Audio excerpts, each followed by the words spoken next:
Thanks.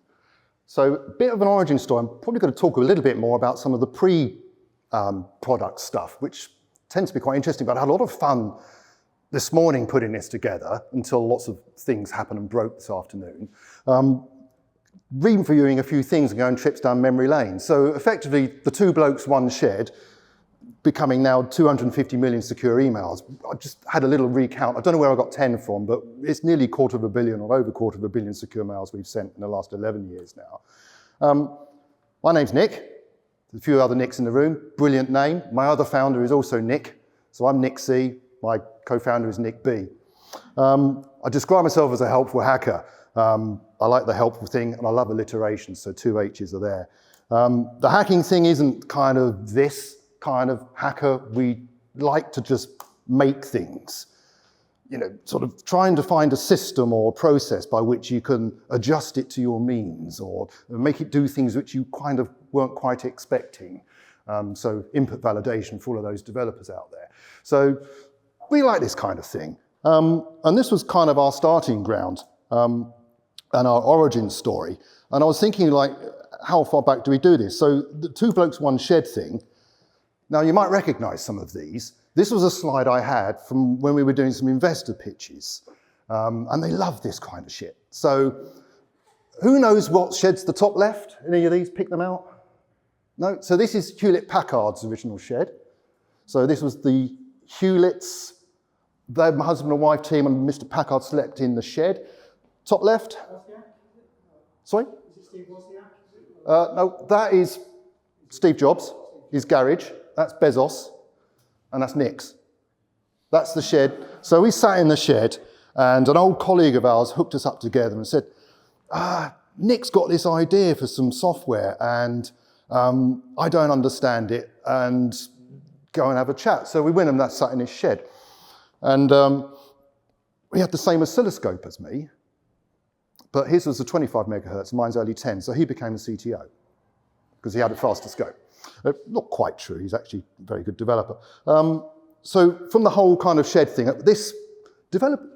investors like this sort of thing, but quickly decided we weren't going to be doing investment. So what we thought, phase 0. So we literally had our phones out in that shed and put 100 quid into a business bank account.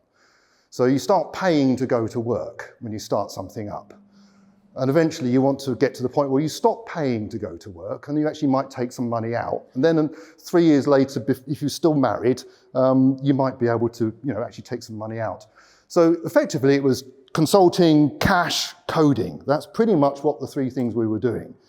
So consulting, we'll go back to our pen testing roots. So this is the Highlands of Scotland, sorry, the Lowlands of Scotland. And this was for a power generation company, and I could bang on for far too long about the work there, but that was on a good day. We turned up and it was lashing with rain, blowing a hoolie, and we were in the bins, literally going through the bins. And we did actually compromise their network and managed to create a brand new wind turbine tower for 2 hours and plug it into the national grid and all sorts of other things. That was all good fun.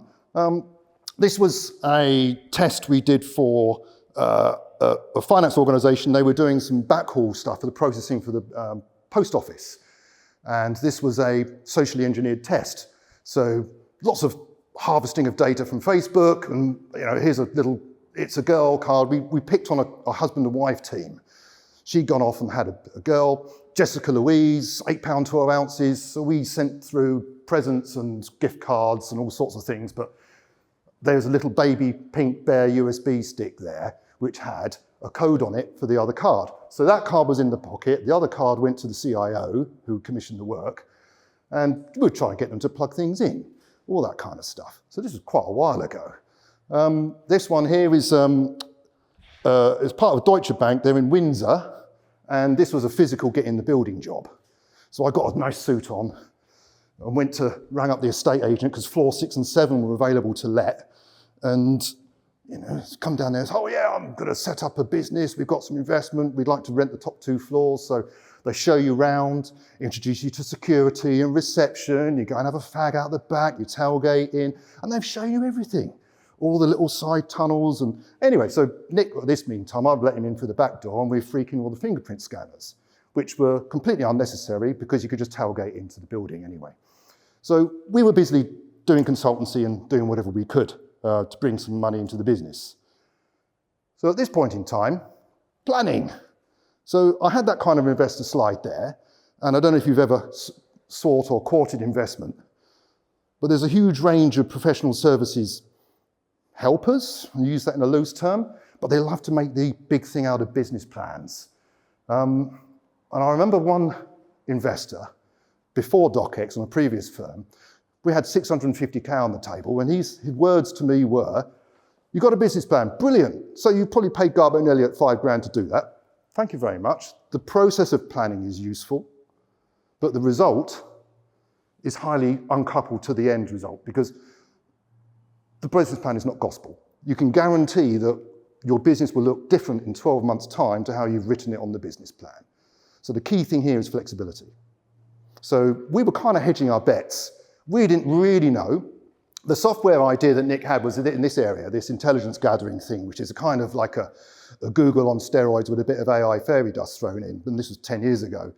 But we had this internal tool we were using to send the confidential pen test reports in. So we're sending a report into Deutsche Bank, HFX, and Natural Power and all these guys, and you're not just going to email it to them. So we had this sort of private server thing that we could this is a file sharing system that we owned. And we thought, okay, we'll build a product out of that, we'll market this, and it was all kind of vapor.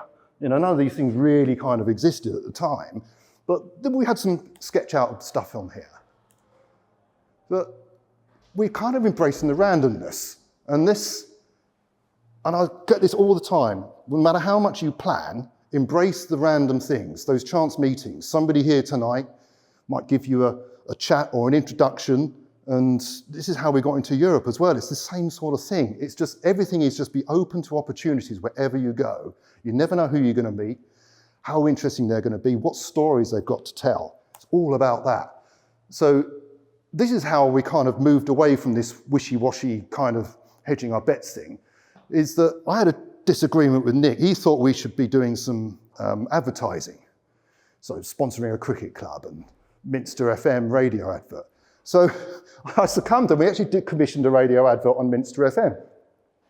And that actually was really helpful. Apart from the fact every time I would get my hair cut, I'd get the mickey taken out of me at the barber's. But we're at VentureFest at the racecourse in 2014. And this is at the time of the first Scottish referendum on independence. And me being a big mouth, I had some BBC guys there, and they wanted a panel to be interviewed on TV.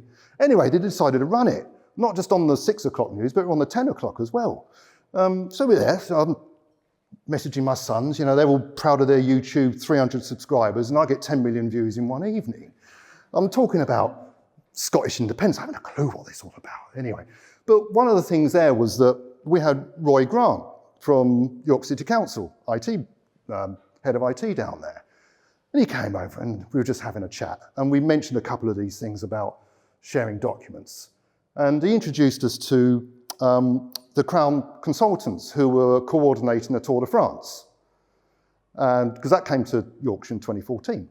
So we got invited in, sat down in West offices, and we had some representatives from Leeds and York and North Yorkshire Police and other blue light services and Amacy. And they were trying to figure out how they were going to share information with each other, because they're all on different systems with different protocols and all the rest of it. So we kind of just sort of put our hand up and said, we've got a tool here you could all use for free. We'll just give it to you. We set it up, branded it for them, made it available, and they, lo and behold, they used it. And it's an interesting story. I'm just a bit aware of time, but the Tour de France is they actually have to rent the roads. When they close the roads, you have to make an agreement, and they pay the police to deliver services to cover for that period. So you've got quite comprehensive, very large documents that have got videos and pictures of that street there, and a plan for what happens if there's a heart attack that needs catering for at this address, and simultaneously you've got something going on here. So there's a lot of planning, and these, you know, they're priorities. So some of them are quite open, such as which one do you prioritize? So we let them use the system, and Tour de France came and went, all good fun, and we went to turn it off, and Roy said, well, you can't, because the legal team have started using it and the child transport team have started using it. How much to keep it in place? So we thought, okay, we better start getting our ducks in a row. So we then had to deliver something. And then you're into product and processes and users. You just really got to talk to people. The origin of features in this place is a customer need. So find out their story. What is it that the rationale why they're in the room is not necessarily the reason why they've been told they're in the room, but if you ask them candidly, what would you get out of this? What are you expecting? You get a range of different answers. So trying to meet all of those and build this into the product was very interesting. So it's essentially talking to the people, listening, being interested, because everyone's got that story, getting the stories down and get them off talking, and you can do all of that stuff. And you have to lead that. You have to be helpful and selfless. Take yourself out of it. Even if what they're telling you is, you know it's a completely rubbish idea and you're not going to do it, listen. So at this point in time, the gloves come off. We've got this kind of a sideline deal. We can run this for about a year or so, but now we've got to tender. And the reason why we have to tender is because York had an issue. There was an ICO inspection. There was a lot of criticism about the McAfee Iron Mailbox, which was running a secure mail. This is the kind of experience that you'd get as a customer of your council back then, and it's rubbish. And they didn't even know how many users are on the secure mailbox. It's just awful. So we ripped all of that out. And our proposal was this, something which is branded, it's compliant, you can do the reporting, it's on their own domain, you've got a trusted EV certificate. I miss those, I miss the green bar. I wish we could still have those. And this is where we had to grow up, and we came into a competitive tender. So we were now properly pitching. So we were pitching up against Egress. We were shortlisted with these guys. And they're still a massive competitor for us, but we won. We came in a little bit cheaper. Not a lot, but enough. But we already had some systems in there, and now we're a proper we're a software company somehow. And this led us into the second customer, who were again Benenden Healthcare, also in York. Again, it was a chance encounter. I think one of the senior guys at York said, "Oh, you ought to talk to Lorna." And she said, "Yeah, Nick, you're a bit late. Well, I'm about to place the order with Egress." "You're about to? Why not?" "Well, we're having a bit of discussion about branding. We're very keen on branding. We spend millions on it a year. They can't get, okay, fair enough. Can you see us Tuesday?" Anyway, we just quickly rebranded a portal for them, set it all up. 5 minutes into the meeting, turned our laptop around and said, "Is this what you're after?" Because I've got the branding guidelines. And the face just goes, "Yeah, that's it. You've just done it for free before you've even turned up. Let's have a look at your pricing." And we literally just won in York, so we were able to win Benenden as well. So those are our first two customers. So we think, wow, we're actually a proper company now. We have to actually start growing up. So phase 4, Europe. Randomness again. There's a lot of York groups. There were back then. It was quite active. I was active a lot in York. But there was a thing I call the A1 divide, where all the networking groups in York would never go to Leeds and vice versa. So go over to Leeds. There's a load of business going on over there. And you very rarely see anybody from York. You very rarely see anybody from Leeds over here. So it's that classic A1 divide. I don't know how Hull fits into it, but poor old Hull. But go to Leeds. And we're in Leeds, just a random drinks thing in an afternoon, and I got talking to somebody, and he said there might be some grants available at blah, blah, blah. The equivalent of a Louise, but over there. And put me in touch. I had a really good conversation with somebody who could give us some money, to 300 quid, to go over to the Netherlands and what have you, and start making some hay over there. And the embassies were very supportive. There was some money around at that point in time to support the agents in the embassies to get us out there. So they kind of publicised what we're doing, wrote a short synopsis, and we got some agents and interviewed those, recruited an awesome agent, stunning sales guy. He sold all sorts of things that we didn't do. All sorts of things we wish we could do.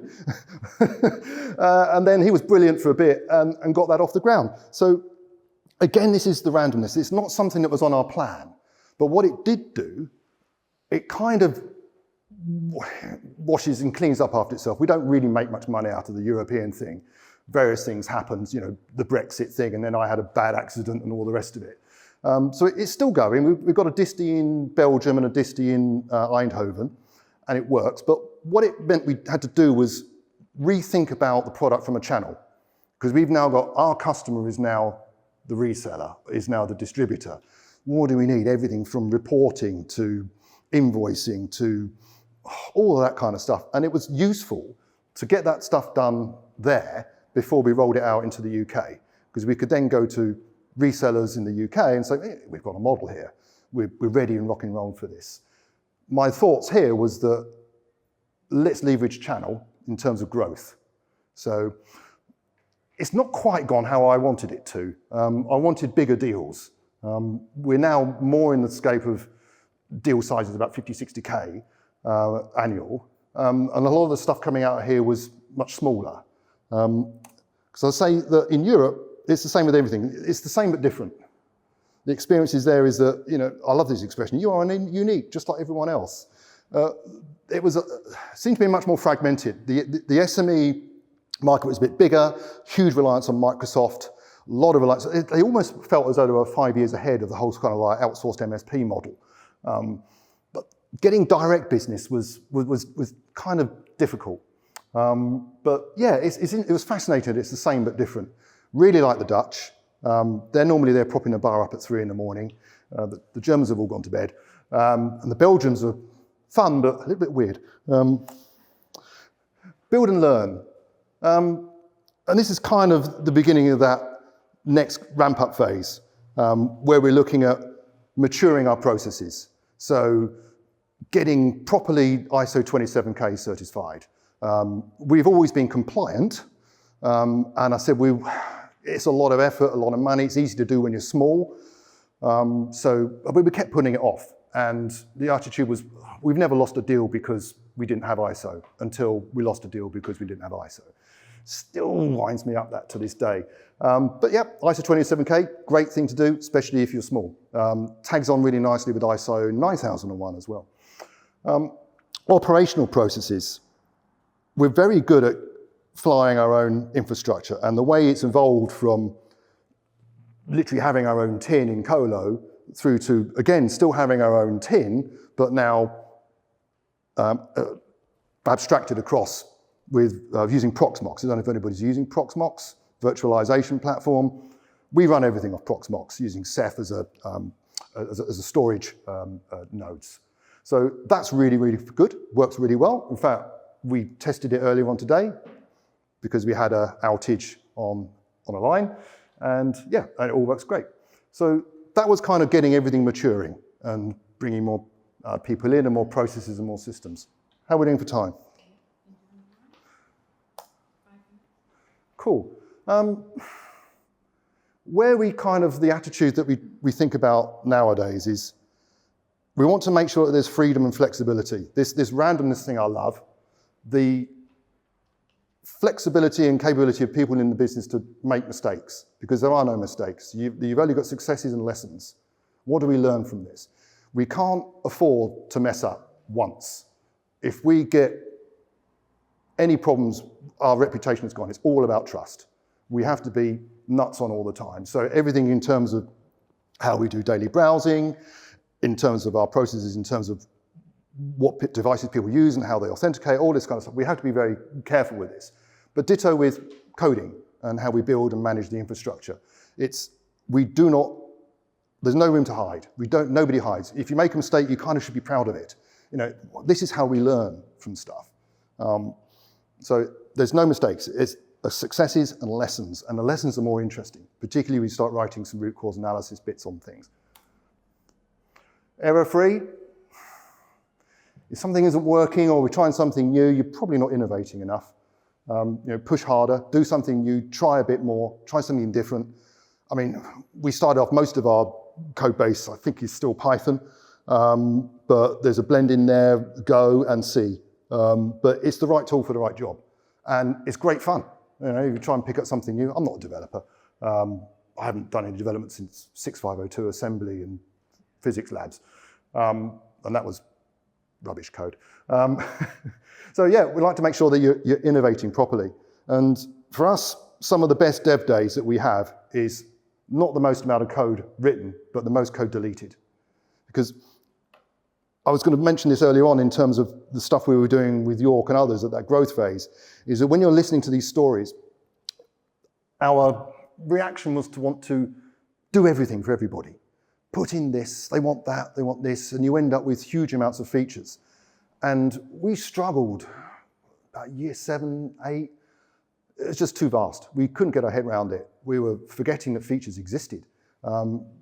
Thankfully, we document the code, and Nick is very keen on this, particularly when I ask for a feature to be rolled back in. You know, he'll say, well, you've asked it to be removed on January the 16th because of X, Y, Z reasons. But really, good days, I feel, is when we have code that we can remove, when we can simplify things down. It makes things a lot more comfortable, because it became this huge beast that sometimes you pitch and you wouldn't know where to start. So there's so much capability that you built into it. And you don't necessarily have to follow every customer's desire. Classic example was when, yep, you can have the deal, but we must have a plugin for Outlook. We tend to prefer to do everything in policy and process because we're human beings, we make mistakes. Why do we trust a user to correctly classify a document they're sending? Just take it off them. Do it all in policy. Then it's consistent and it's efficient and whatever. No, they had to have a plugin. So we made a plugin. And when we went to hand it to the infrastructure team to roll out, they go, not another pigging plugin to roll out. We've got to update it. We've got to maintain it. It's got to go on the list. It's like, so this was 6 months later. They still don't use it. And we still have it. We have some of the civil service branches use the plugin. It's a different kind of use case, but that to me worries me. I'm not a fan of that plugin. It does some other sexy things that we extended it a lot, so it's more of an Office plugin now.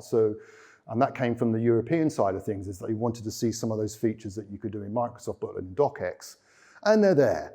But to this day, I still feel as though it was a wasted effort. But sometimes you've got to go through those motions and play with it. So, summary: listen and tell stories. And stories is where it's at, and people love to be heard.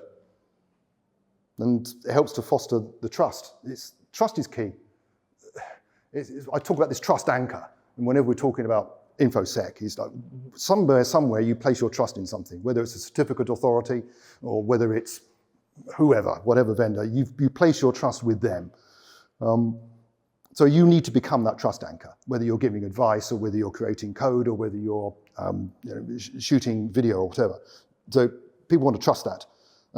But basically, my message is continuously try and embrace randomness. We were having this sort of conversation around this earlier, Nick. So find something new and interesting to do. Try and relax about it, but just get on and do it anyway, because we're all quite cerebral people, but we can end up talking ourselves out of doing something, and you can overthink things. So sometimes it's just embrace the randomness, relax and get on with it. Fantastic, thank you very much.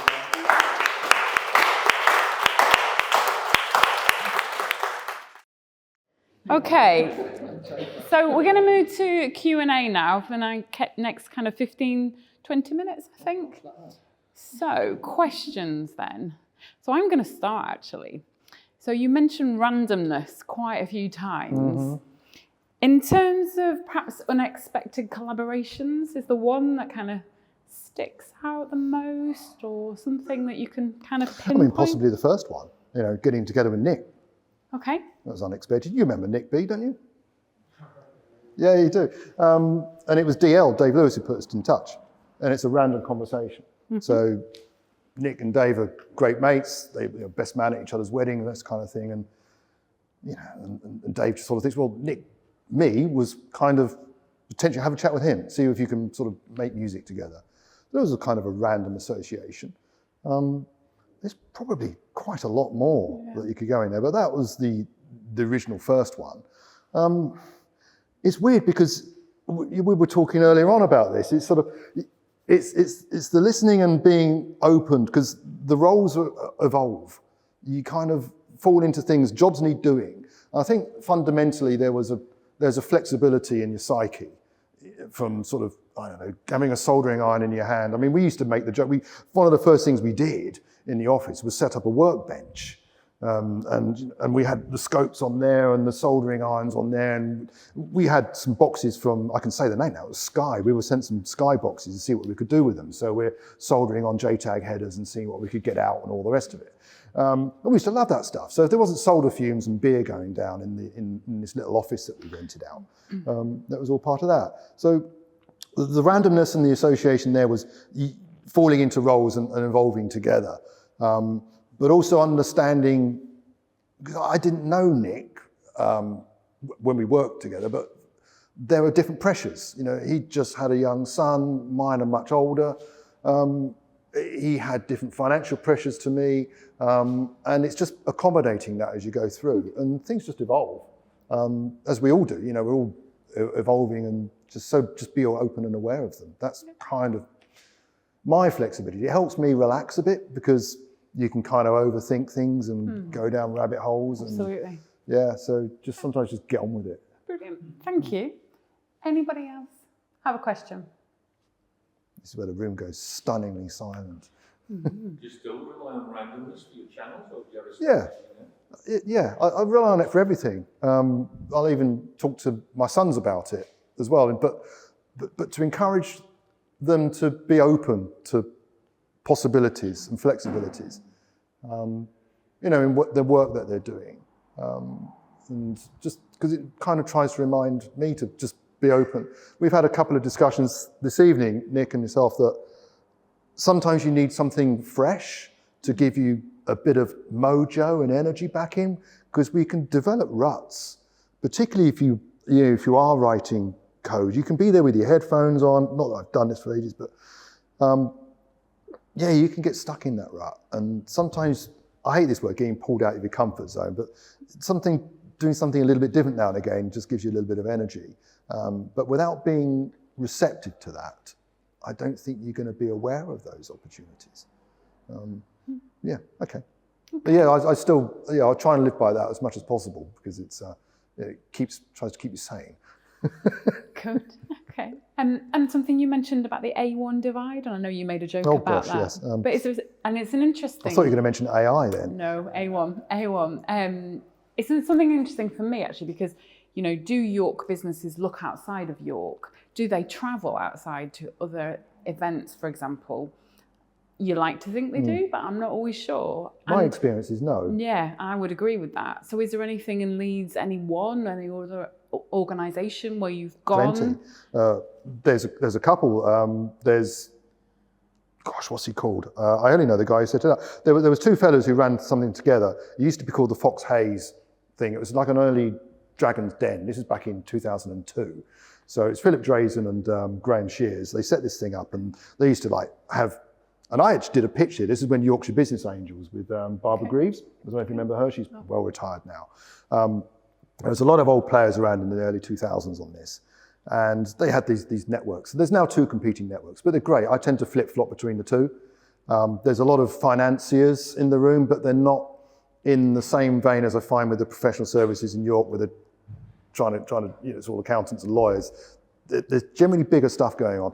To be fair, the Europe thing came out of that. Okay. Clarion came out of that. Okay. But these are just, things. You just end up going to things like Silicon Yorkshire is a thing. You've got, but they're always quite late in the evening now. And there was one last Thursday. I can never be bothered to get on the train and go on a Thursday night and go to those. Maybe I should. It feels as though that's again one of these comfort zones, sort of like. To redo digital health, right? And Leeds has got the NHS over there. So. Yeah. Well, there's a lot of guys with the Skybet stuff that was going on there for a while. That sucked up a lot of resource, but. You mentioned randomness, but really it's also perhaps being open to opportunities. Yeah, that's kind of where I drive at. But open to opportunities with not just business in terms of winning work. Sometimes it's better if you're not actively hunting for it. If you know and understand somebody's story, if you can try and seek and help, then sometimes it comes back at you. And I'm starting to sound like a Buddhist, but No, absolutely, I get that. Yeah. I don't know how many people are involved. We're 11 now, so really small. What's been the biggest challenge in going being in the shed, just the two of you forming that relationship and I guess a connection there to then sort of scaling to another? For me personally, the hardest part was the early bits in terms of helping colleagues who didn't have the financial flexibility. So making some of those sacrifices. So basically, you get paid last. The founders get paid last. So you look after your staff, you do whatever's necessary. So money, I'm taking money out of my own ISAs and putting it in so I can pay someone. It's that trust is building that. That was hard to justify to Emma why we're not going on holiday this year, because we're doing that. So that was personally tough, but I had some leeway to do that. Again, come back to trust. We've not been 100% successful. There have been one which was difficult to manage, possibly because we were just green and we were kind of thought this particular individual was quite difficult, so we kind of just kept passing the buck. Nobody addressed the problem until it was quite clear that it wasn't working out and it was an early hire. The second one was just completely sold a pup. This chap was lying and abused credit cards, and I had a call from a client saying, I've just escorted so-and-so off-site. We've had 2 complaints of sexual harassment from staff, and he's only been there 30 days. So stuff like that, that's randomness, but embrace that, but and then you find out there's $5,000 on your credit card. And what I did learn from that, as I say, there's no mistakes, there are lessons, is to make sure that in the employment contracts, we have the right to deduct rather than reclaim. So I'd written some employment contracts. If you're accidentally repayable, we can reclaim the money. But the lawyer said you can't do that. Unless you can't make unauthorized deductions. If you use the word deduction, you would be fine. So it's a choice of one word. So again, you learn. So let's use deduction. It was kind of a greedy hire. It was kind of a step 1 too far. It was there was a couple of people that we knew, and here was an offshoot, and yeah, that was hard, because you kind of question, why would somebody do that? Apart from the mess that you get from the client side of things is, why would somebody do that? Mm-hmm. He ended up getting a divorce and moving away. So it was, do we question our own judgment? Were we misled? Possibly a bit greedy ourselves in terms of we wanted another body there. These are all things, and these are lessons that you try and make. So it's hard. Individuals dealing with their hopes and their fears and their dreams and their desires and their prejudices, and if you really try and be open and build that trust, then that's really important to know that. Try and sort of really play an open book, which is why there are no mistakes. Just fuck up in public. I remember I learned to fly once, and the flying instructor said, in aviation, you make mistakes in public because you need to learn from it. It's kind of, everyone learns from other things that people do wrong. Oh, I did this approach, I missed this, I didn't have enough power on, blah, blah, blah, whatever. So you make mistakes in public inside the firm. It helps reduce that fear. Okay. So hiring then, picking up on that topic now, obviously office in York, 11 staff. Just explain a little bit about that. Are they, and future hires?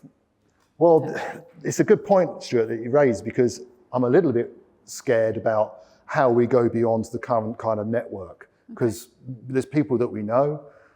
I mean, there's people in this room that we may be able to work with and be helpful together, but ultimately you're going to end up taking hires which are completely unknown. Mm-hmm. So that worries me, about how we do that. We are very fortunate in that we scale really well. It's a ridiculously great gross margin on what we do. And we can add another 3 million quid's worth of customers and hardly take a blip in terms of our operational expenditure. But it's taken a lot of time to get to that point in terms of having this highly elastic, scalable operational side of things. I think the key thing for us is getting the business into the next point, which is all sales and marketing engine.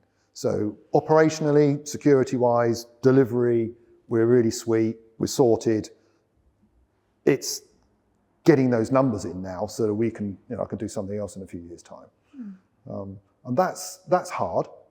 Things have changed, working from home, getting to people. I mean, I remember decades ago driving around industrial estates, knocking on doors, trying to sell sun kit, all this kind of stuff. People are at home these days, how can you send things out? How do we do marketing these days? So constantly thinking about this. LinkedIn gives me a rash when I go near it. I hate the bloody thing. Some people say it works. I can't stand it. It's like Facebook on, I don't know. Maybe I should do more with it. I'm not so sure. But yeah, you sound like my marketing manager. That's fine. But that's the thing that I think we need to pay attention to. So our last couple have been more structured in terms of the legal side of things, in terms of getting those sorted out. We kind of winged it a little bit before then, but we don't do that now. Good. Yeah, that's what I wondered. Yeah. Okay. Any other questions? Yeah. Hello.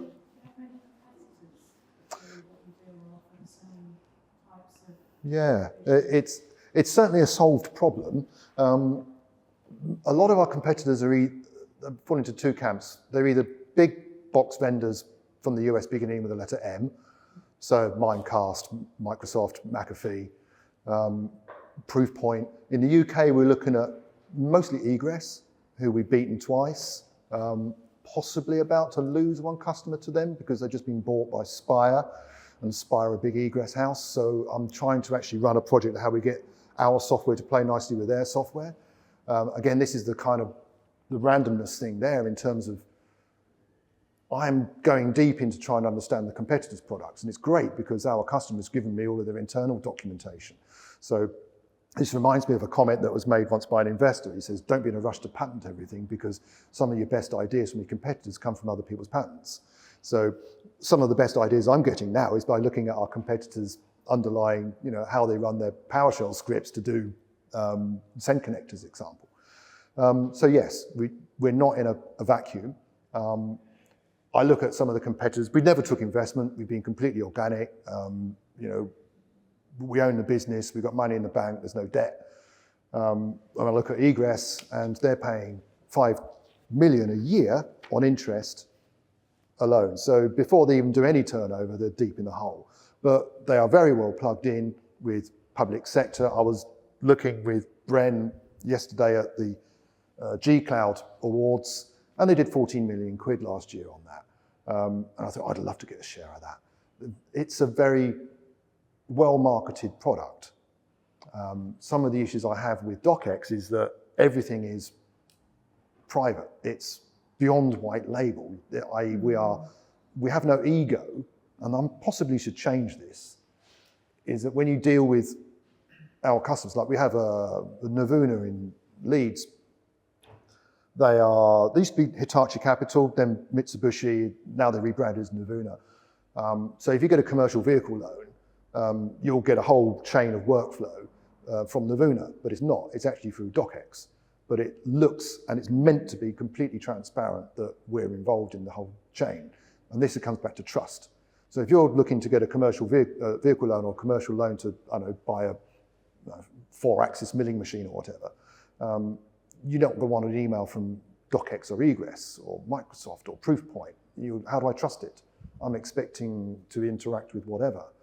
So this is where the key things now is we're more talking now about workflows, particularly legacy workflows. So for instance, with the Hitachi, the issue there was they had a button inside their call center and their quotation system, and it would just send out an email that would say, you need to go here and send us your company accounts, blah, blah, blah, all of this commercially sensitive information. So we've replaced all of that. So they just have their quote from their guy who implemented it was, we can do everything now with 6 lines of code. It just makes some API calls and we do all the rest. We handle all the outbound mail, all the documents coming in, and then we pull up an SFTP connection and send them data over. We create a manifest file in whatever format they wanted. Again, it's listening. They've got something internally called Laserfish, which takes this stuff and hoovers it into their back-end systems. So again, we just wrote all that. Just a simple XML file that gives them the metadata to tie that up with the quotation and the customer and all the rest of it. So, sorry, I've gone off on a tangent. You asked about competitors. But I suppose it was that because we're niche and we're small and we'd like to solve problems rather than just sell a license. I love the new business when somebody comes to you with a particular issue on legacy stuff. Most of the stuff we're doing on healthcare is replacing emails that come out from a case management or a work case flow system, and referrals. So, and a lot of this is you get it go through the supply chain. So you might have a referral, well that then goes through somebody like Vita or Spire, and then that goes out to a self-employed physiotherapist or a physiotherapy like, I don't know, Sarno or whatever on Holgate Road. So you've got two entities in that chain, and you need to protect the confidentiality of that, say, referral document throughout that whole process. So we can do that.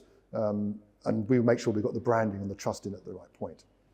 So until you understand what it is that you're trying to do, because everyone's got some box under the stairs, you know, that old AS400, you know, give it a kick, don't dare turn it off or something, you know. So yeah, we're quite good at, we're ridiculously good at solving legacy workflow stuff.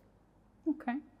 When Google created SPF and DKIM and had a kind of fundamental change in the policy, did you receive more calls I'm going to ask the question. Yeah.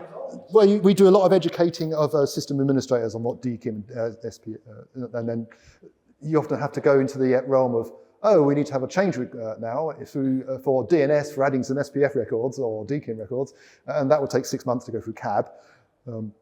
I used to have a criticism that public sector was very slow, but no, some of the core reports are really bad. So we had a fun one was that we used to sell the EV certificates. Yes. They're not available anymore, and I lamented the loss of those. But we gave a quote, and we had one and it took so long for the CAB process to approve the new certificate, it had expired by the time we came to apply it. So we took the pragmatic approach, just silently installed Let's Encrypt, just so that it wasn't offline. So we understand your process, Mr. Customer, but we're just going to, this is for your own good. Yeah. So just looking at the time now, I think we've got time for one more question. Anybody else? Any burning question that you haven't asked? No? Well, I was one just in terms of what and the business, what percentage is on services, professional services versus? Oh, about 3% services and 97% software now. Because it's that easy to install and do. Yeah. Right. Well, I find it easy because we've been doing it for a while, but yes, I'd like it a little bit more. One of the reasons why we like to do the pen testing, mostly application testing, is we do about 1 a quarter. Maybe we should do a bit more, is that it keeps us hot. So if we then have to go away and try and lean on somebody else's application and try and find holes in it, which is, what are the 3 rules of secure development? You know, never trust user input, never trust user input, never trust user input. You know, it's just, can we give you shit into your application or code that causes it to fall over, throw in a fit, whatever, give us some more information than you intended. You see that a lot. So it helps us stay on top of things if we're trying to examine somebody else's stuff. We just did one 2 weeks ago. It's a shame they actually moved away from DOQEX on selling it on our portal, but we've now got a rolling agreement to do application testing. They were using just an external scan, like a Nessus scan, but it makes no sense because they're behind an AWS platform. So really all you're doing is testing AWS. So we needed to have some authentication credentials so we could get in and just literally lean on it. And it's quite surprising. It doesn't take long, usually 2 or 3 days, and it's useful and interesting to do. But the trouble is they always tend to come at the most inopportune moments. Now, we're trying to get a new product sorted out, because we would mention the horrible AI word. I like to call it as a language model. But what we like to do with this is to create a social graph, a map of emails as they're coming out and going back into an organization, so that we can understand the pattern. So we know that might be the first time you've messaged this person, or the first time you've made this attachment. but also what's the sentiment of the message that's coming through. So we did a lot of sentiment analysis back in the Theatre days, which was our original product idea. So we were using some Bayesian stuff. We did a little KPI with York in terms of how we can do some of the else. But now the language models made that ridiculously easy. But crikey, I'm staggered at the cost of running these compute farms. It's really expensive, and we're not even launched the product yet. I think we're paying just to run it over it's hundreds of months just to keep this thing turning over. I don't know. That could be really good. It's a tale. Investors and marketeers love the AI word, but it's fairy dust. We've been there with quantum and cloud and big data and whatever buzzwords, But they do have utility. Yeah. Well, I will let you continue. Oh, I could bang on forever, sorry. Yeah. No, it's okay, that's absolutely fine. Well, thank you very, very much for all your questions. And Nick, thank you. One last round of applause.